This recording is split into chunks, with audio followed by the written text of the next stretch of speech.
Chapter 58, Mount Thessaly, Ancient Greece. Monday afternoon, 3:17 p.m., 760 BCE.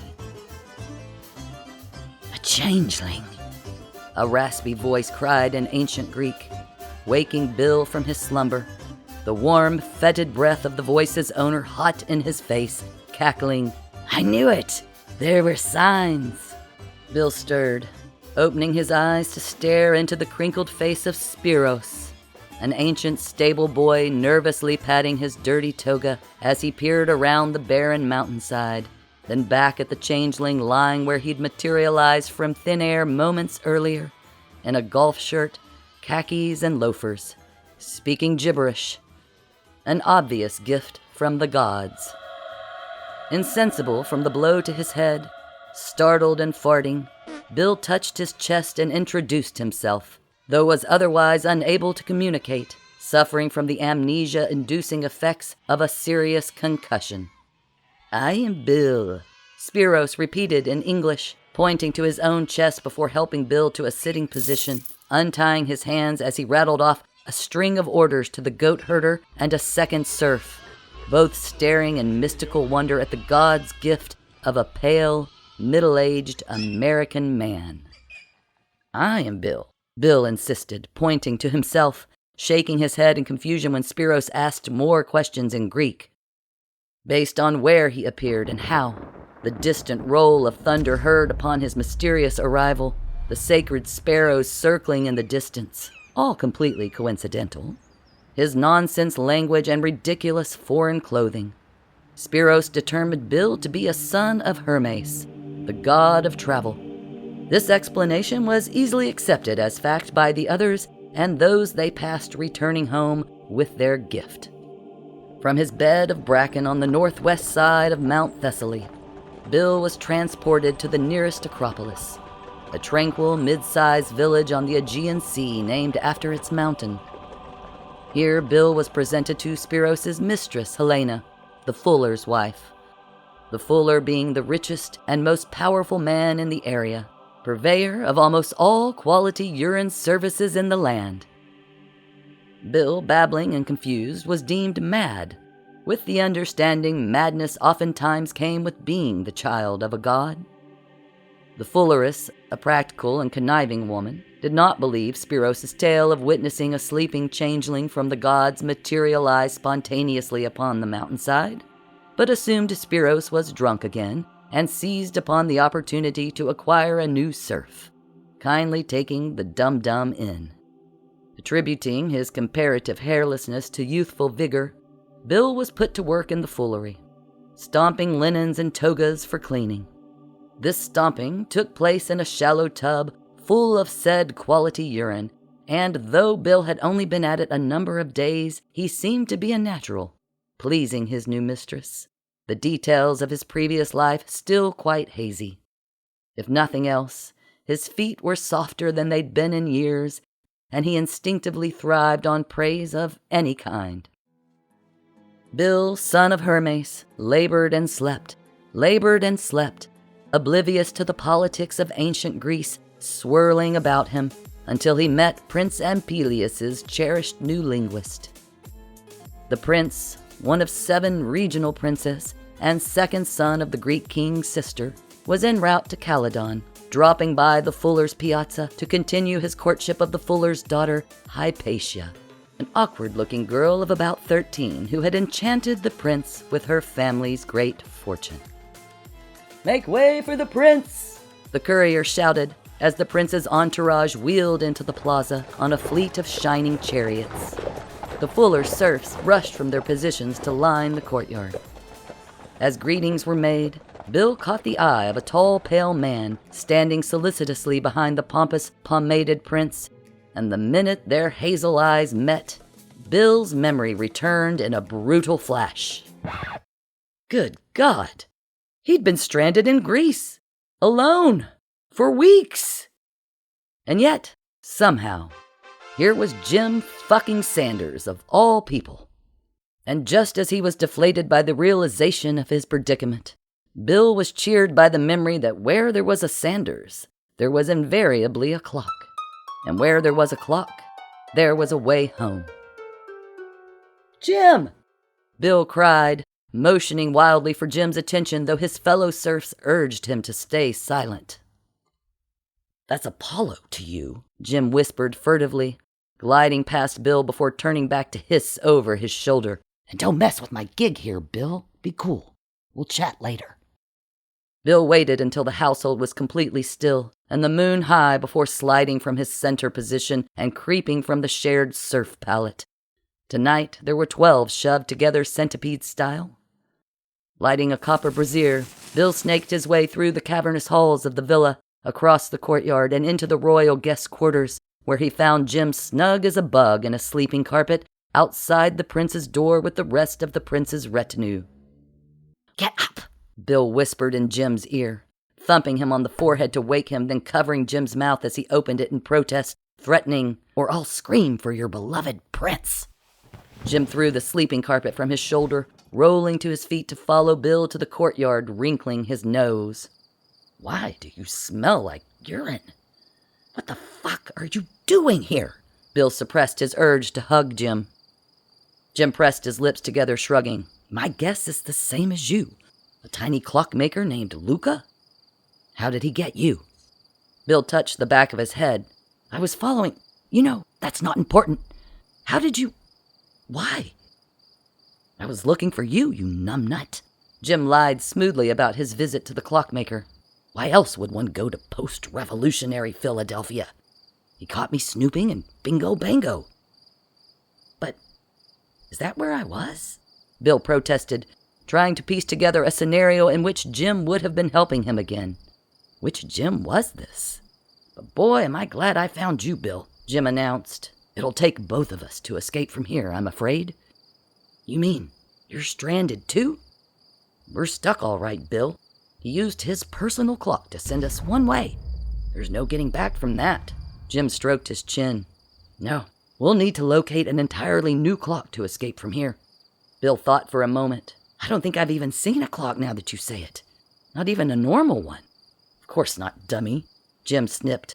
"They don't exist yet. Though I do have a lead on something that sounds clock-like. It's worth investigating, whichever one of us can get there first." "Yeah?" Bill nodded encouragingly. "How do we know it's the kind of clock we need?" "We don't," Jim sighed. "But the story I heard from an older servant was about a magical, mechanical marvel that could predict the sunrise and appeared on a mountainside in Thessaly 100 years ago. From all descriptions, though vague. Well, it's our only hope." "Where is this not a clock, then?" Bill sighed in defeat. "We'll have to gain access to the king's palace in Olympus. It's in a closet somewhere, or a stable. I'm not sure. They were talking fast." "Have you been there?" "To the king's palace?" Jim shook his head. "No, you can't just breeze in, Bill. We'll have to think of some other way in. I was told the prince only visits on special occasions and each summer for a week with his mother, hence my current position in his household. He's quite the little prick, if I'm being honest." "How did you learn Greek so fast?" Bill whined. "How did you not?" Jim scoffed. Roosters crowed in the distance as the pink streaks of dawn made their way over the ocean horizon. Bill and Jim regarded each other suspiciously. "We'll think of something. I've got to get back," Jim shrugged, adding before he sprinted away, "I'll send a scroll." At the breakfast buffet in the courtyard for Prince Ampelius, his entourage, and the Fuller's household that morning, Bill was pulled into meal service for the large party, assigned to passing a plate of fresh fruit from guest couch to guest couch, with a graphic demonstration from Spiros on the correct hand-feeding technique for guests should it be requested, which it was. Helena the Fulleress stared with great interest at Bill's pale legs and farmer's tan as he dangled fruit after fruit into her mouth. At one point, she leaned over and vomited the entire contents of her stomach into a small vase placed under the couch for that very reason, dabbing the corners of her mouth delicately before signaling for Bill to continue. Gagging, Bill went on, averting his gaze to the blue cloudless skies, watching as a pair of vultures circled in the distance, a hawk sweeping past them with a warning cry before darting down to challenge them over their carrion. The prince and his men could speak of nothing but the upcoming Olympic trials, Word the rival Selodian king's athletes were already in training, having reached them. Lucky serfs and citizens recruited to win in his name, for his honor and riches. Each territory would hold their own trials, with the winners coming together for the 4th Olympic Games. The fuller himself found his gaze traveling over his serfs' bodies, analyzing their fitness and form, assessing which sport they might favor if pressed. Everyone knew the tale of the donkey herder Hyperion, who'd won the Olympian foot races 4 years prior. That athlete had been raised from obscurity by Leandros of Pylos, a minor king whose own reputation was quite burnished by his serfs' victories. His name, in fact, more renowned now than Hyperion, the winner himself, still a serf. Bill, however, ignorant of even the most basic Greek terminology, flitted about this exchange, oblivious to the fuller's superficial dismissal of him. Intent on finalizing plans with Jim before the prince and his retinue departed, Bill abandoned his pile of fruit, sidling closer to Prince Ampelius's couch, behind which Jim hovered solicitously, interpreting between the foreign cousins and his entourage.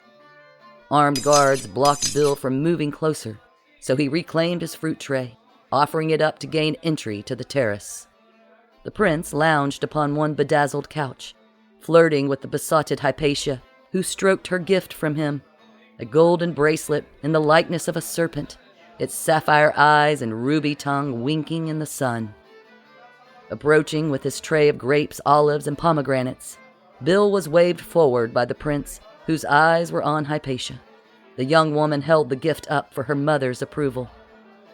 The hawk Bill spotted earlier, fresh from his battle with the vultures, had been circling the courtyard ominously throughout this exchange, choosing this moment to dive from the sky with an echoing caw-caw, his sharp beak dipping precipitously down as he swooped through the air, claws bared, snatching the shiny trinket from Hypatia's hands as she screamed. The fuller and his wife leapt to their feet, pointing and shouting as the hawk struggled momentarily to lift the weight of his prize, hovering midair for a beat before regaining momentum, pumping his wings to carry the serpent bracelet up into the sky. A roar of outrage joined Hypatia's shrill screeches, the prince racing to the edge of the terrace, throwing up his hands in a recognizable gesture of frustration. Without thinking, Bill dropped his tray of fruit, swiping a spear from the prince's bodyguard and using it to pole vault over the side of the terrace to dash after the thieving bird.